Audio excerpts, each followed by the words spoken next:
నమస్తే అండి అందరికీ. నేను మీ మాధవి కృష్ణ.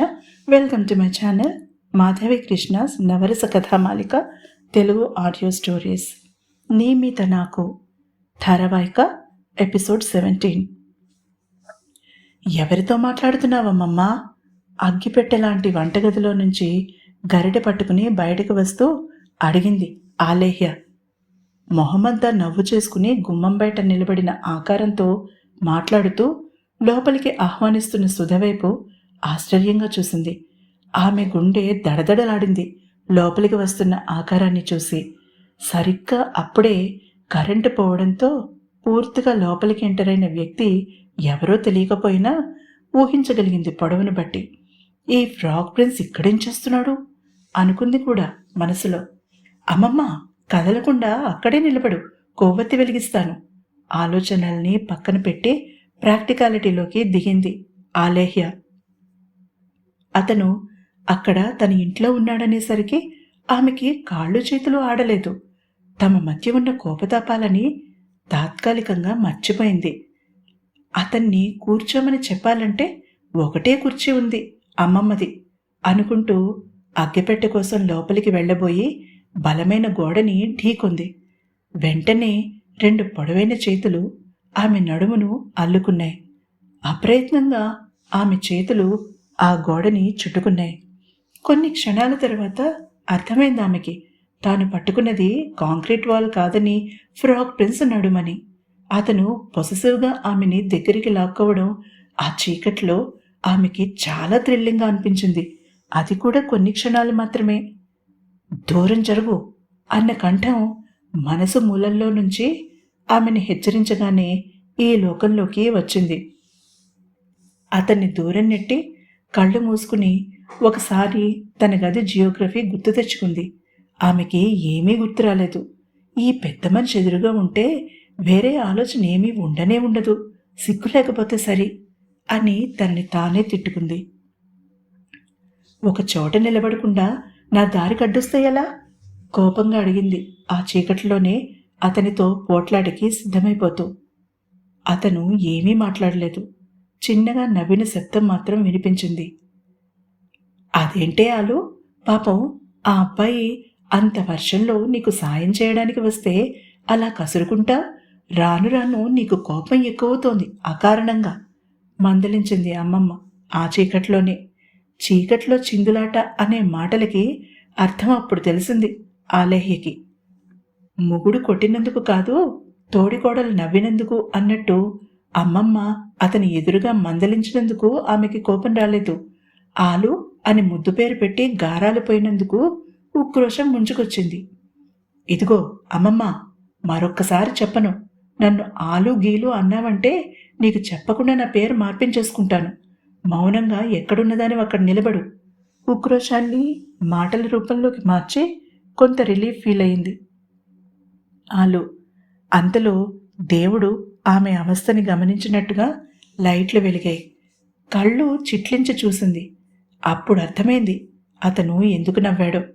అతను ఎక్కడున్నవాడు అక్కడే నిలబడ్డాడు. తనే అతని వైపుకు కదిలింది వంటగదిలోకి వెళ్ళడానికి బదులుగా. ఆ తప్పుని ఒప్పుకోవడం ఇష్టం లేక చురచురా చూసింది అతని వైపు.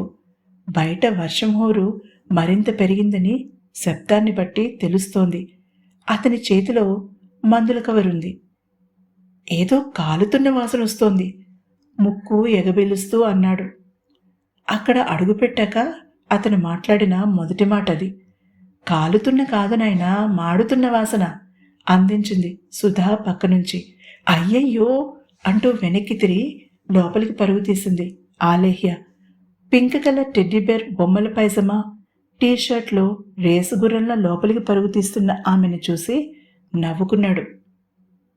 నిలబడే ఉన్నావు, కూర్చోనాయనా, నిన్ను పనిలో బాగా విసిగిస్తోందా? ఆవిడ మెల్లగా మంచం వైపు అడుగులు వేస్తూ అడిగేసరికి అతను ఉలిక్కిపడి ఆవిడ వైపు చూశాడు. అతి కష్టం మీద నడుస్తున్న ఆవిడ వైపు వేగంగా కదిలి మంచం వైపు నడిపించి కూర్చోబెట్టాడు అతను. రోజు నీ గురించే చెప్తుంది. పని చాలా బాగా నేర్పుతున్నావటగా, ఆర్మీలో పనిచేసావటగా అంటున్న ఆవిడ మాటలు మొదట అర్థం కాలేదు నీహార్కి. నిమిషం తర్వాత ఆవిడ తనని ధ్రువుగా పొరపాటు పడుతోందని అర్థమైంది. బామ్మగారు, నేను ధ్రువుని కాదు, అతని ఫ్రెండ్ నీహార్ని. ఆవిడ పొరపాటుని చిన్న అబద్ధంతో సరిదిద్దాడు. అబద్ధం కూడా కాదు, ధ్రువ్ తనకి నచ్చాడు, ఫ్రెండ్ అనే చెప్పాలి అనుకుంటూ చుట్టూ చూశాడు. ఒకటే గదిని 2గానో 3గానో చేశారు. వంటగది, hall cum study cum bedroom. ఉన్నదానిలోనే నీట్గా ఉంది గది. గోడలకి క్రిస్టియానో రొనాల్డో పోస్టర్స్ ఉన్నాయి 4 వైపులా. ఇంట్రెస్టింగ్ అనుకున్నాడు. సాధారణంగా సినిమా హీరోల పోస్టర్లుంటాయి, కానీ స్పోర్ట్స్ పర్సనాలిటీ అంటే ఏ విరాట్ కోహ్లీదో సచిన్దో ధోనీదో ఉంటుంది. కానీ ఆలేహ్య పూర్తిగా భిన్నమైన అమ్మాయి అని అర్థమైంది అతనికి. మొదటిసారిగా ఆమె వ్యక్తిత్వంలో చిన్ని భాగం అతనికి కనిపించింది. అది అతన్ని ఆకర్షించింది. అతను ఉన్న ఒక్క కుర్చీలో సెటిల్ అయ్యాడు. మందులు వేసుకుంటారా అడిగాడు. నా మనవరాలు చెప్పాలి బాబు, అన్నీ అదే చెప్తుంది. పూర్తిగా ఆ పిల్ల మీద ఆధారపడిపోయాను నిట్టూర్చిందావిడ. సాధారణంగా వాళ్ళింటికి ఎవరూ రారు. వస్తే పక్కింటి సంధ్య వస్తుంది. అందుకే మనుషులు కనిపిస్తే వదలబుద్ధి కాదు సుధకి.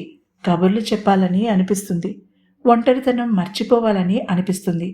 ఇప్పుడు అందుకే నీహార్తో కబుర్లలో పడింది. లోపల గిన్నెల శబ్దం అసహనంగా వినిపిస్తోంది. అతనికి అదంతా కొత్తగా ఉంది. ఇంట్లో నిశ్శబ్దమే అలవాటు అతనికి. చిన్నప్పుడు ఏ గదిలో ఎవరున్నారో తెలియనంత విశాలమైన మ్యాన్షన్లో పెరిగాడు. అది నచ్చక 3 బెడ్రూమ్ పెంట్ హౌస్ చిన్నదనుకుని అందులో ఉంటున్నాడు. ఒంటరిగా ఉండడం వల్ల నిశ్శబ్దంతో సావాసం అలవాటు అతనికి.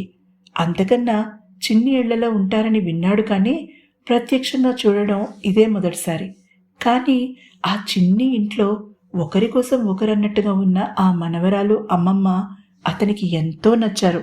ఇంటికి రాగానే ఇలా ప్రేమగా పలకరించే మన మనిషి ఉంటే ఎంత బాగుంటుందో కదా అనిపించింది ఆ క్షణంలో అతనికి. ఆలేహ్య మీద ఈర్ష్య కలిగింది అతనికి. ఆలేహ్య, పాపం అబ్బాయి తడిసిపోయి ఉన్నాడు, వేడిగా టీ ఇవ్వకూడదు? అతిథి మర్యాద గుర్తు చేసింది మనవరాలికి. వస్తున్నా అమ్మమ్మా లోపల విసుక్కుంటూ, పైకి మాత్రం మామూలుగా కేకవేసింది ఆలేహ్య. తన కోసం పెట్టుకున్న బియ్యం పూర్తిగా మాడిపోయింది. ఇక ఆ గిన్నె ఎందుకు పనికిరాదని అనుకుంటూ తన మతిమరుపుకి తనని తానే తిట్టుకుంటూ దాన్ని పక్కన పడేసి స్టవ్ మీద నీళ్లు పెట్టింది. అతను బ్లాక్ కాఫీ షుగర్లెస్ తాగుతాడని తెలుసు ఆమెకి.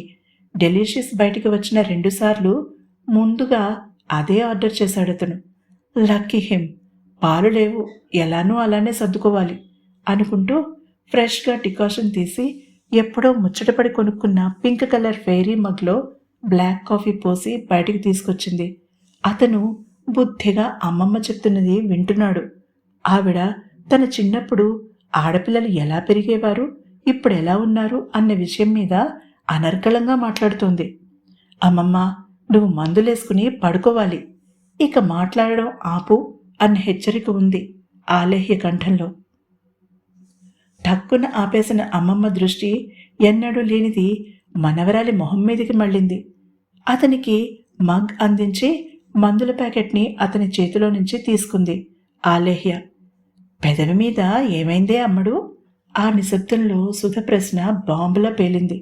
అప్పుడే మగ్ని పెదవులకి ఆనించుకుని సిప్ చేస్తున్నాడు నీహార్. ఉలిక్కి పడడంతో నాలిక చర్రున కాలింది. సన్నని బాధాకరమైన మూలుగు అప్రయత్నంగానే బయటికి వచ్చింది అతనికి. ఆవిడ మనవరాలి వైపు పరీక్షగా చూడడం ఓరకంట గమనించాడు. ఏం చెప్తుందా అని కుతూహలంగా ఎదురు చూడడం మొదలుపెట్టాడు. ఈయన ముద్దు పెడుతూ పెదవి కొరికాడమ్మమ్మా, నీహార్ వైపు సూటిగా చూసి చెప్పింది సీరియస్గా. ఈసారి అతనికి పొలమారి దగ్గుతో ఉక్కిరిబిక్కిరైపోయాడు ఆమె ఇచ్చిన షాక్కి. ఓసని అసాధ్యం కూడా, వేడివేడి టీ తాగుతున్నప్పుడంటే నీ పరాచకాలు, మంచినీళ్ళు తీసుకురా ముందు తిట్టిపోసింది మనవరాలని సుధ.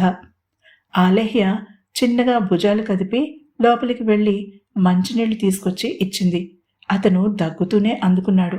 వెన్ను మీద నిమిరి తల మీద చిన్నగా తట్టు కంగారుగా ఆజ్ఞాపించింది సుధ. దొరికిందే ఛాన్స్ అన్నట్టుగా వీపు మీద 4 వేసి నడినెత్తి మీద అరచేత్తో గట్టిగా 4 వడ్డించింది కమ్మగా. అదేం మోటుతనమే, సున్నితంగా. అమ్మమ్మ కళ్ళెర చేసేసరికి నీహార్ మీద దాడి ఆపక తప్పలేదు ఆలేహ్యకి. 2 నిమిషాలకి సర్దుకున్నాడతను. గుండెల మీద రాయి సూచించింది అమ్మమ్మ. ఏ రాయి? గుండ్రాయా? ఆవిడ చెప్పినది అర్థమైనా కానట్టుగా అడిగింది. కొరకొరా చూశాడు ఆమె వైపు నీహార్. ఆమె నిర్లక్ష్యంగా మొహం తిప్పుకుంది. రాయి అంటే రాయి రప్ప కాదే, ముద్దు మొహమా, నిమరమని కసురుకుంటున్న అమ్మమ్మ వైపు కోపంగా చూసింది ఆలేహ్య. బామ్మ అంటూ ఆయాసపడుతున్నట్టు నటిస్తూ గారాలిపోయాడు నీహార్. కళ్లతోనే మనవరాల్ని ఆజ్ఞాపించేసరికి అతని ముందు మోకాళ్ల మీద కూర్చుని గుండెలు నిమిరింది. అతని కళ్ళు ఆమెను చూసి అల్లరిగా నవ్వుతున్నాయి. పళ్ళు నూరుకుంది ఆలేహ్య. అదేం పరిహాసమే పిల్ల, చెట్టంత మగాడిని పట్టుకుని గదిమింది మనవరాలిని. మరి నా వైపు అలా డిటెక్టివ్ షెర్లాక్ హోమ్స్ లాగా అనుమానంగా ఎందుకు చూసావు? కందిరీగా కుట్టిందని నిజం చెప్తే నమ్మవేమోనని, కాస్త రొమాంటిక్గా ఉంటుందని ఇలా చెప్పాను. తిరిగి దబాయించింది. స్మార్ట్ గర్ల్ అనుకున్నాడు మనసులో నీహార్. బుగ్గలు నొక్కుంది సుధా మనవరాలి జానతనానికి. ఇక వెళ్తాను బామ్మ అన్నాడు 2 నిమిషాల తర్వాత లేచి నిలబడి. వెళ్తాను అనకూడదు నీహార్, వెళ్ళి వస్తాను అనాలి నవ్వుతూ సరిదిద్దింది ఆవిడ. సరే, ఇప్పుడు వెళ్ళి త్వరలో మిమ్మల్ని చూడడానికి మళ్ళీ వస్తా నవ్వుతూ చెప్పి బయటికి నడిచాడు. అతన్ని తలుపు వరకు వచ్చి సాగనంపింది ఆలేహ్య. అంతలో అతని ఫోన్ మోగడంతో ఆన్సర్ చేశాడు నీహార్. చెప్పండి అంకుల్. డాక్టర్ శివం కాల్ చేయడంతో నవ్వుతూ పలకరించాడు. నువ్వు అర్జెంటుగా తాతయ్యని చూడడానికి రావాలి. వెంకీకి కాల్ చేశాను, నీ ఇంటి దగ్గర ఎదురు చూస్తున్నాడు చెప్పి కాల్ కట్ చేశాడు. వెనక్కి తిరిగి చూడకుండా వర్షంలో పరుగు తీస్తున్న అతని వైపు ఆందోళనగా చూస్తూ నిలబడిపోయింది ఆలేహ్య. ఏం జరిగి ఉంటుందో తెలుసుకోవాలంటే తప్పకుండా తర్వాతి ఎపిసోడ్ని వినండి. ఈ ఎపిసోడ్ని తప్పకుండా లైక్ చేసి కామెంట్ సెక్షన్ మర్చిపోకండి. అలాగే సబ్స్క్రైబ్ చేసుకోండి.